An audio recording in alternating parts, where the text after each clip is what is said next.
नमस्कार बच्चों। आज क्लास 11 विज्ञान वर्ग का गणित का पेपर था, उसका सॉल्यूशन अपन लेके आए हैं। तो सॉल्यूशन देखिए, पहला जो क्वेश्चन है पहले का पहला, ए दे रखा है 3 5 7 9 11, बी दे रखा है 7 9 11 13। आपको ए इंटरसेक्शन बी बताना है। ए इंटरसेक्शन बी का मतलब है जो ए और बी दोनों में ही है। तो यहाँ पर देखिए 7 9 11 दोनों में ही है, 7 9 11, तो इसका राइट आंसर आ जाएगा बी ऑप्शन। ठीक है। सेकंड क्वेश्चन है ए बराबर है 1,3 तथा बी है 1 3 5 7। तब आपको आंसर बताना है। तो यहाँ जो आंसर होगा वो होगा बच्चों कि वह वे जो ए में बी में उपस्थित हो। ए सबसेट है बी, तो यहाँ राइट आंसर होगा ए। ठीक है। एफ एक्स बराबर कोस एक्स का परिसर है। तो बेटा एफ एक्स बराबर कोस एक्स का जो परिसर होता है वो -1 से 1 होता है। ठीक है। नेक्स्ट है 4 क्वेश्चन, पी बराबर 8,9 और यहाँ क्यू बराबर 7,11,12 दे रखा है। पी गुणा क्यू में अवयवों की संख्या पूछा है। अवयवों की संख्या अगर आपको पूछा है तो यहाँ पर अवयवों की संख्या है 2 और यहाँ पर है 3, तो इन दोनों को मल्टीपल करोगे तो आपके पास आएगा 6। ठीक है। नेक्स्ट क्वेश्चन है साइन 765 डिग्री का मान। यहाँ करोगे साइन 360 डिग्री गुणा में 2 प्लस 45 डिग्री। अब आपको पता है साइन 360 डिग्री प्लस थीटा जो होता है वो आपका साइन थीटा ही होता है। तो यहाँ साइन थीटा जो आएगा वो 45 डिग्री का जो मान आएगा वो 1/√2 आएगा। ठीक है। आयोटा की पावर 7 का मान क्या होगा? तो आयोटा की पावर 7 का मान 7 में आप 4 से डिवाइड कर दो तो आयोटा की पावर 3 और आयोटा की पावर 3 का मान होगा माइनस आयोटा। ठीक है। यहाँ 4 फैक्टोरियल माइनस 3 फैक्टोरियल का मान ज्ञात करो। तो यहाँ लिखोगे जैसे 4 × 3 × 2 × 1 -3 × 2 × 1, यहाँ हो गया 24 और -6 18 आंसर। ठीक है। नेक्स्ट बढ़ते हैं आगे की ओर।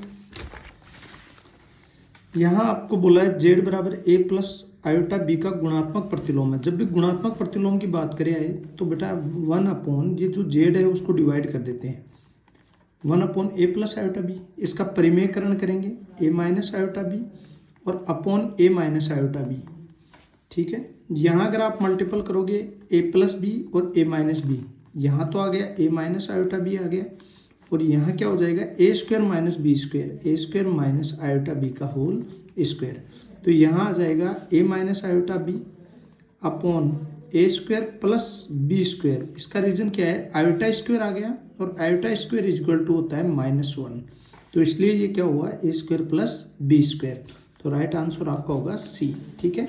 गुणोत्तर श्रेणी 5 25 125 का 10वां पद होगा। तो यहाँ गुणोत्तर श्रेणी का अगर पदों की संख्या की अपन बात करें तो an बराबर ar की पावर n-1। a जो होगा वो प्रथम पद होगा, r जो होगा वो सारो अनुपात होगा। सारो अनुपात 25 में अगर आप 5 से डिवाइड करोगे तो 5 ही आएगा, यानी 5 की पावर 10। ठीक है। सरल रेखा का ढलान अंतःखंड रूप है। तो अंतःखंड जो रूप होता है वो y बराबर mx प्लस c होता है। क्लियर है? बी ऑप्शन आपका राइट आंसर। आगे बढ़ते हैं अपन। 6,12 का समुच्चय निर्माण रूप है। देखो इसमें इस प्रकार लिखना है आपको, x इस प्रकार है कि x is greater than 6 and equals to 12। ठीक है। 12 ऐसे। cos 3x का मान है तो cos 3x cos 3 थीटा का सूत्र लगाना है 4 cos क्यूब थीटा और -3 cos थीटा। यहाँ आ गया y बराबर 4x प्लस 5 की प्रवणता है। देखो बेटा y बराबर 4x प्लस 5 की तुलना करेंगे y बराबर mx प्लस c से। जो प्रवणता होता है उसको m से प्रदर्शित करते हैं, तो m जो आएगा वो यहाँ आएगा 4। ठीक है। यहाँ आ गया जेड बराबर a प्लस आयोटा बी का मापांक है। मापांक का मतलब होता है जेड का मापांक बराबर होगा a² और प्लस का b²। इतना ही आंसर देना क्योंकि एक एक नंबर का प्रश्न है, ये रिक्त स्थान के। यहाँ है दो धनात्मक संख्याओं a तथा b का गुणोत्तर माध्य। गुणोत्तर माध्य की बात करें तो यहाँ आ जाएगा √ab।